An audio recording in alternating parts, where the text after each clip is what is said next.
Call 866-HEY-LARS to join the conversation now. Welcome back to the Lars Larson Show. Glad to have you with me. We'll get to your calls in just a moment at 866-439-5277. Emails to talk@larslarson.com. It's a real pleasure to welcome Jonathan Thompson, who's the CEO of the National Sheriff's Association. Mr. Thompson, thanks for taking the time. Lars, it's always an honor and a privilege. Thank you for having me. Oh, it's great to have you back. Here's the question that's been, really confounding me.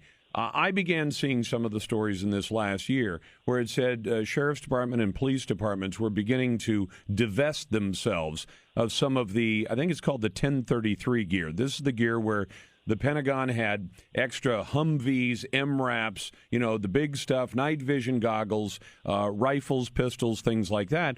And some of these departments are starting to either say, we're not going to take any more, or we're going to turn back the stuff we've already got. We'll keep some of it and get rid of the rest of it.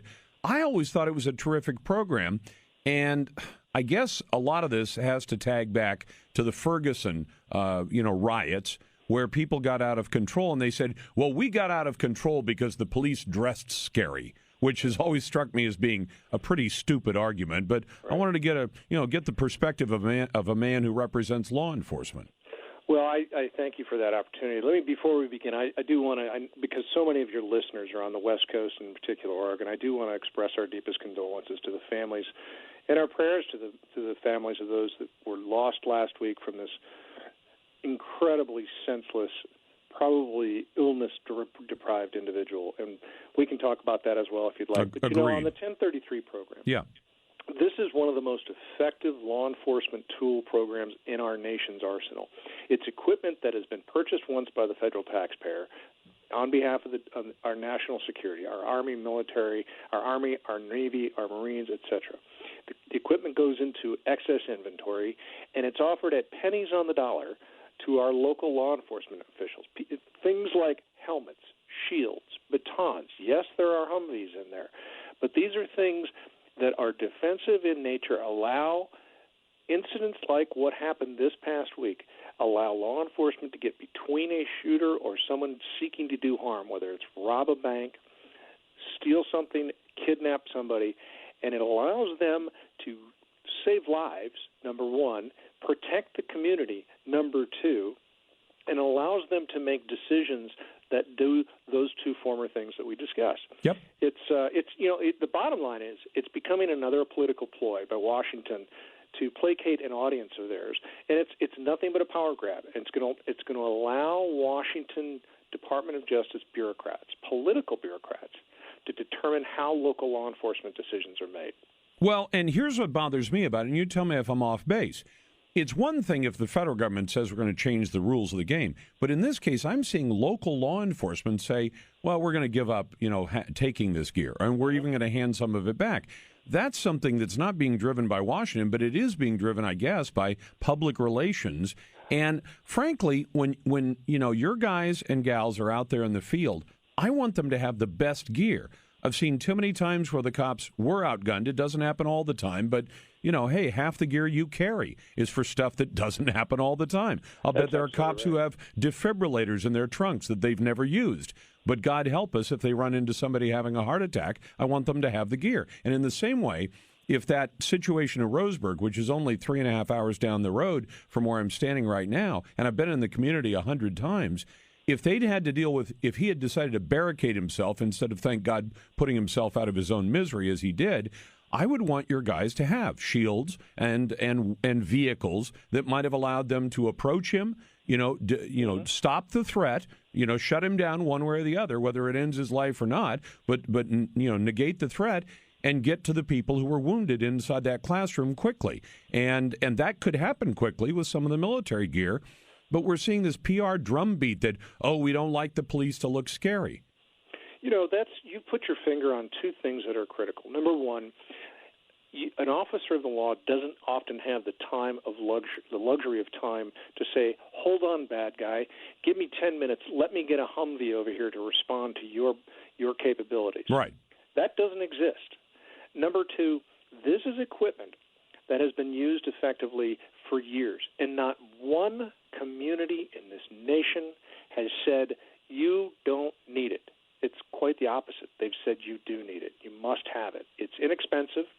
It's easily accessible, and we have it in our inventory. But now this administration has decided, hey, if you use the equipment, you got to follow these 65 rules. And if there's any violation of any of these rules, we will be coming to your neighborhood, coming to your agency or your police department, and we will investigate them for constitutional violations. And by the way, some of those rules, are they of the goofy nature, like you can only use it in police special operations, but you can't say, because if you took one of those Humvees or an MRAP off to a county fair, and you open it up, can you imagine some young man or woman who sees it at age 10 or 12 and is intrigued by it and then decides, hey, I'd kind of like to go into a career in law enforcement, and you inspire somebody. If that's the purpose it ends up doing, as well as disarming bad guys, hey, who could complain?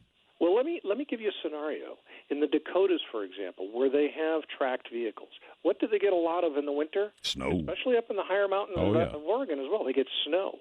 And when somebody needs to be rescued, what equipment do they use? They use that heavy-duty equipment to get out in the wilderness and find these people and save their lives. Is that allowed under the 65 rules? Well, it may not be, because the Justice Department doesn't want to. They don't want to say definitively if that's eligible to be used.